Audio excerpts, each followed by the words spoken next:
Hi, hello. Welcome to another episode of Isaiah's Newsstand. It's your host, Isaiah Edwards. The date is October 16th, 2022. Hopefully, you're having a good one. Hopefully, this podcast episode finds you well. As for me, I'm doing pretty good. Doing all right. Let's see. Last night, I went to a wedding reception for my friend. It was exciting. Shout out to Tony and Victoria Mason. There we go, getting the name order right. So my Tony, he invited me to it. It was fun. It was a good time. Um, it was at the Cincinnati Museum, which was really cool. I hadn't been there since I was a kid. It's been a long time. It was a good reminder to go back and like maybe make that happen. I need to do some like museum hangs for sure. But it was good to see some friends and vibe and enjoy myself. But I gotta tell you, we're gonna hop right into the food corner, and I'm gonna tell you the pregame, and then I'm gonna tell you what we ate there. So pregame, I don't know why I'm like this. Maybe I was feeling 22 or something, which is ridiculous when you're 32 and your stomach is not the same. But I was feeling frisky. So I got a big, I got a large pizza from Marco's. Was it pepperoni magnifico? Essentially, pizza is, if you're a Marco's pizza enjoyer, you know what I'm talking about when I say this. They had a pizza called the New Yorker. Very good pizza. Essentially, it's like New York style, like really thin, flat, pepperoni. You could get other toppings on it, I think, but the crust is really good. I really enjoyed that. Now they've changed it a bit, and this is the closest thing you can kind of get to that for the deal, whatever. So it's like $10 large pizza, pretty good. So I soloed that whole pizza. Then I also got some beer because I was like in this treat yourself mode for my Friday. Um, I got a 4 pack of what is it? Urban Artifacts. I believe it is fire iron or something like that. And then I also got Gadget. The Gadget I've tried before. The fire iron one was a new one for me, and I think it said like 8.5. I said, shooey. I love a good alcohol volume. That's my thing. So I drink one of those beers, the Fire Island one, and then Fire Iron one, Fire Island. Actually, I'm surprised there's not. It's probably a mixed drink called Fire Island for sure. So I get my drink, ate the pizza, and I'm like, wait, Isaiah, you're gonna eat dinner there, right? Like I'm talking to myself because I'm crazy, and I'm like, yeah, I'll just be a little peckish. How about that? I'll do a little. And it's like, when have I ever been peckish? Like, so I know I'm like, that's a lie. So I get there. Fun time, like I said, good time. We can talk about the food though. I will say there were some little hors d'oeuvres I didn't wind up eating. I think they had like some like little like tomato pepper things that they put on a cracker. I didn't eat that. And there was like some kind of thing that was wrapped in something that seemed good, but I didn't touch it. I will say though, guys, I don't know if you're once again this is for the fans. They had beef Wellington bites.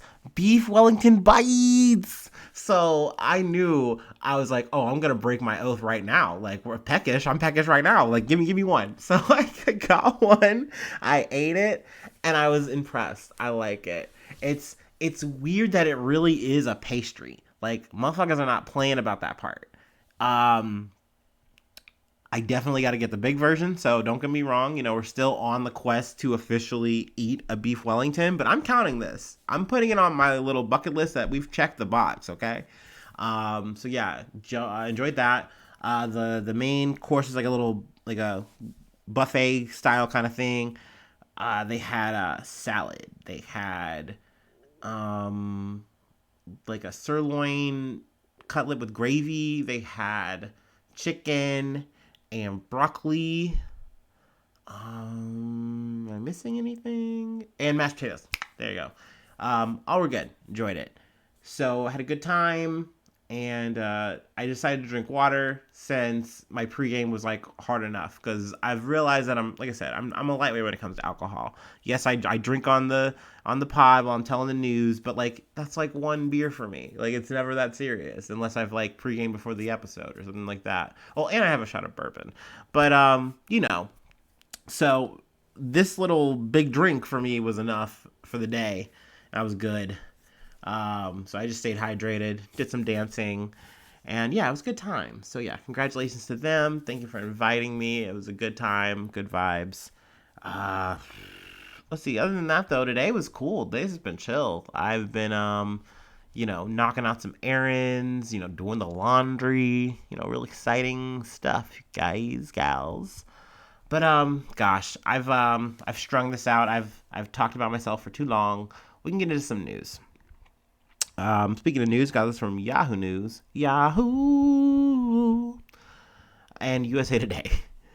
Arrest made in California serial killings while suspect was out hunting for another victim. Stockton police say.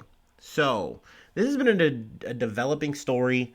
I've heard about this like Stockton serial killer that they hadn't like put out the name or the information of, but they have a suspect in mind. They're doing their due diligence and investigating the matter. But I mean, it was really scary. I know a lot of and the the killings were they didn't really seemingly have a tie other than that they were homeless people. So it was just really scary for people who have no place to really to have shelter, have protection, that they're potentially their lives are in danger and someone's just coming out and targeting them and just essentially shooting them. Also, another thing that was very, unsettling, the fact that these are literally killings and the motive is just to kill these people. There was no beating, there was no fighting, there was no robbery, no theft. So, just very weird, very odd. I didn't want to necessarily cover it because I didn't know how it was going to develop, but it's crazy in terms of like how fast, like if the police are on it, if the police are actually giving a shit, especially in this day and age, with tips. And then also there was a survivor from one of the attacks, I think, who kind of helped potentially identify the person.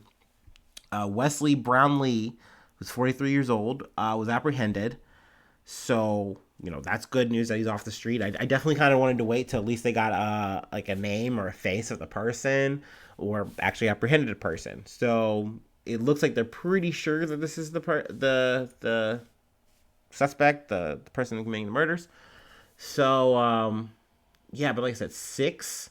No, there's a total of 7 shootings and 6 were fatal. Um, of the 6, all were men. The one survivor was a woman. She said she was in her tent. I think she heard some noise and she came out of her tent, and she was immediately confronted with the dude with the gun. And this person shoots at her, I think, several times. I think she then like is trying to rush towards him, and in that moment he doesn't fight her and I guess flees. So just very odd, very surreal. I couldn't imagine living through that, getting through that. But obviously glad she did. Let's see. They do have the names of the victims. I wanted to run through that. Paul Yaw, 35, who died on July 8th. Salvador DeBuddy Jr., 43, who died August 11th. Jonathan Hernandez Rodriguez, 21, who died August 30th. Juan Cruz, 52, who died September 21st. And Lawrence Lopez Sr., 54, who died September 27th. So this person was just on a string. And like they said in the title, the headline, he was like hunting these people. So the way the police apprehended him, they were, surveilling him and kind of tracking his movements, seeing his patterns. And they're like, this matches up with what, our more or less idea and profile of this guy is. This is making sense. This is adding up.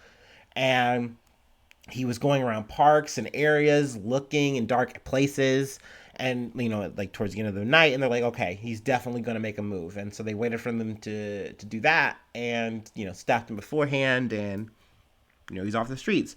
So that's good. That's a good example of law enforcement acting, being aware, and stopping something before it got worse. That's for sure. um but yeah, I mean, really scary ass shit, man. uh let's see. And some other news I wanted to cover. I got this from NPR. Four people died in a fire at Iran's Evin. Sorry, I'm pronouncing it first now. Evin prison, which holds political prisoners. Now, this is in some ways connected to the death of Masa Amini and the protests that have been going on in Iran. So, I think the state media version of the story is that there are prisoners who they then promote to the title of rioters, who they needed to suppress. And in all this, that was kind of the cause of the fire. And the deaths were four people. They said that they separated the rioters from the prisoners and dealt with them accordingly. Now, in non-state run TV, it kind of paints a little bit of a different story. It tells a little bit more, saying like, hey, people were also protesting. They were also upset, and there was an escape mounted. And what was seen with the plumes of fire coming out of the prison were potentially people trying to more or less blow their way out of the prison, is how I'm interpreting it, which is like really crazy. But essentially they had police in the street. They had, security obviously in the prison. Shit got shut down. Very scary, very, sad to hear that people died in the process of this. Also, this prison is known for holding political prisoners. People who are, upset with how, Iran is being run. Let's see. I mean, it's definitely been like, protests on the street have been, shouting death to the dictator. Also, to go back to the Masa Amini thing, women, young men, grandparents are hitting the streets. They are, coming out in droves. They are taking off their hijabs. They are burning their hijabs. They are withstanding like water cannons. I heard a story of a woman like jumping on a cop car. Like that, it's just crazy. And it's a good. I don't want to say it's a good thing, but I understand the vibe and the energy of wanting to fight for your right. It's something deeper because like obviously as a black man in America, I understand levels of oppression. That shit fucking sucks. It doesn't feel good. It feels terrible. But to be like, let's say, a woman in a country where you cannot, live your life free, you cannot live your life comfortably. And I mean, I'm sure even women in America can attest to that feeling of just despair and fear every day walking around. But it's just magnified in a place like this. And, I've heard, listening to news and stuff like that this isn't a new thing. That also the government is like, yeah, we know that you guys feel a way about this, but at the end of the day, that's Western sentiment, and we're going to burn that out. Like, they are actively trying to fight against that. And, it's really sad to see. It's really sad to hear some of the stories of what women have had to go through, in terms of like the morality police and things like that. And also, this kind of goes to show too, it's not just the women, it's all of the people, are oppressed. If you are not towing a line here, you're going to be sent to these kind of prisons and live a terrible existence for the rest of your days potentially. Um, I'm trying to scour here and talk at the same time. Sorry about that. Um, but this is definitely just something I wanted to kind of highlight and cover, and also kind of gave me a chance to talk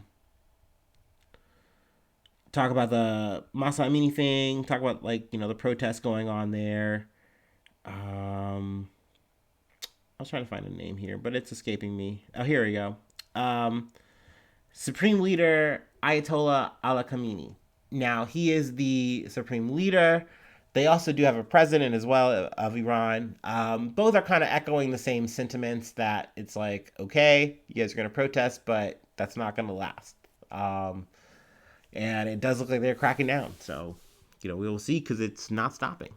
Um, but yeah, I want to cover that. I'll try to, continue to expand on the coverage as I get it. But in some other news, back from Yahoo News and also the Associated Press, death toll rises to 41 in Turkey coal mine explosion. So, I mean, this is one of those things where it's just a sad event that happens. It looks like there was a total of 110 miners. Let's see. Let me do a little bit of the math here. There were 11 who were injured and hospitalized, with 5 in serious condition, while 58 others managed to get out of the mine on their own or were rescued unharmed. But it was just a really sad story, hearing people, rescue teams or whatever, recovering the bodies, and, people weren't alive. So therefore there were people who were waiting outside, and, you get the news that it's like the person that you're waiting for just didn't make it. And, I can't imagine that. I'm sure it's super devastating. And to know too, reading this article, that this isn't the first time it's happened. There was a mine disaster in 2014 where 301 miners died after a fire erupted inside a coal mine in the town of Soma. Let's see, 5 months later, 18 miners were killed in central Carmen province after the flood. It also kind of goes to say too that this recent one could have been potentially avoided, if we had learned some of the lessons that we actually said, like, we're going to learn from this event, and essentially doing more, checks, making sure that everything's up to grade, making sure, safety suggestions are actually heeded, and then, they weren't, and sadly, something like this is more prone to happen, and it did, which is, definitely a sad thing. Let's see. I don't know. Not too much else I wanted to cover. Like I said, it's sad and these are the kind of things like it's like a natural disaster type of event. I mean, yes, it's people mining and it's an explosion in a mine. Like, you could go deep on this and say, well, if you didn't mine these kind of things from the earth and didn't take these kind of things would be better. You wouldn't have this kind of loss of life at all. But we all know how the world tends to move and operate, and I don't know. It can be kind of hard having those conversations. I don't know if I'm at an impasse right now in life and how I kind of deal with those kind of things, but I definitely don't mind having the conversation, but I do think it's an inevitable thing in these kind of situations. And I do think that just having more checks, more safety protocols followed, I think is the best thing you can do. If you're dealing with a coal mine, you're dealing with an oil rig, you're dealing with any of these kind of things, But, yeah, I mean, I get too in the weeds there. But more environmental stuff. Maybe that's kind of why it's on my brain here. This is kind of a spooky ooky story, and not in like a Halloween, October, vibe, but it's spooky to me. So I got this from CBS News. Alaska snow crab season canceled as officials investigate disappearance of an estimated 1 billion crabs. Now, when I read that headline, and before I clicked on it, got more info, I kind of interpreted this as like, I don't know, this is just maybe more evidence that I'm a dummy, but like, I don't know, that some people were like illegally like harvesting them, like collecting them, selling them, something like that. I thought it was some kind of, crime thing. And but then when I read the article, it definitely kind of helped illuminate what was the real issue here. And it's the idea that 98% of their population just disappeared, and we don't know why. We don't know what happened to them. And there's some theories like, okay, maybe there was some kind of disease that took them out. Maybe they've just moved from this area that they're supposed to be in. Like, nobody knows. Maybe it's climate change. Maybe the change of the water temperature just fucked them up, and like, they couldn't recover. Like, who knows? But definitely, despite all the the speculation and all that, this is a problem because that's going to affect once again us. Um, it's going to affect in terms of like the seafood. That's a huge loss, and if no one can harvest, no one can do anything. Like that's going to be no crab, no at least no Alaskan snow crab. People are going to have to settle for different or lesser, whatever. Excuse me. But just a real weird, kooky story. um, I don't know if we're gonna get any more, any kind of solid update about it or anything like that. But yeah, I definitely just wanted to put that up there for your ears or maybe your eyeballs to comb over. And then last but not least, we got a good update. But you know me, I'm gonna take my little break.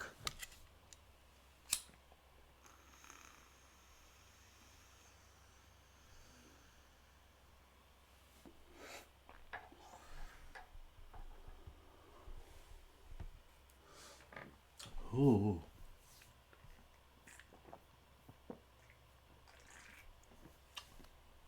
Okay. All right. The last one comes from Yahoo News and also the Washington Post. The WAPO. Yellowstone to reopen northeast entrance 4 months after record floods. So, this is an update on the Yellowstone flood. We covered that in episodes prior. Very devastating, really just massive damage. Now, they said that they were able to quickly open the southern entrance back up, but the northeast entrance road was blocked. It was really damaged. It required a lot of work, and they were able to open that entrance 4 months after.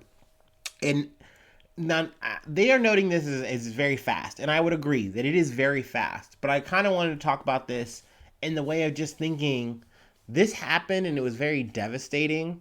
But like, imagine this is something that happened year after year, or even biannually, or whatever, or even three. Like, if this could continue to happen in an area, like it required so much effort and so much time, money, resources to get Yellowstone back open. Like imagine that happens at other places, like a Jacksonville, whatever. It's just something scary, and I know it's not really what this is about. I know I'm supposed to be giving you the good news straight up, but you know me, I can't help it a little bit. I gotta talk about it all sometimes. But definitely though, stoked to know that it's back open, that people can go back and see and experience nature. Um, Hell yeah, awesome. Uh, let's see. I don't know if I have too much else to add there. Um, Obviously, there's more details, the yada yada yadas, which I sometimes like to get into, but sometimes I don't. What can I say? Also, this is a weird little bit of correction corner. I said this on a Patreon episode, but I was talking about Herschel Walker, and then I also referenced his Senate, opponent, Raphael Warnock, and he's a Democrat. I said he was a radical Democrat, and that was like, I kind of said that, and I was like, well, I'm sure I wasn't wrong there, whatever. And then I watched the debate, and he's not. I did the math there, and looking, once I kind of did some more research on him, cool dude, still rooting for him, definitely over Herschel Walker, but yeah, he's just a normal Democrat, so. And that's fine. That is what it is, right? I got a normal Democratic guy. What is it, Tim Ryan? That's normcore. So we might cover the debate or something in a future episode. I'm not 100% sure. Don't hold me to it. And if so, it might be on a bonus episode. But just want to get the correction out there. Keep it on the level. But that's all we pretty much got for today. Thank you for tuning in. You're the best. I love you so much. And hopefully I see you soon for some more good news. Bye-bye. Mwah.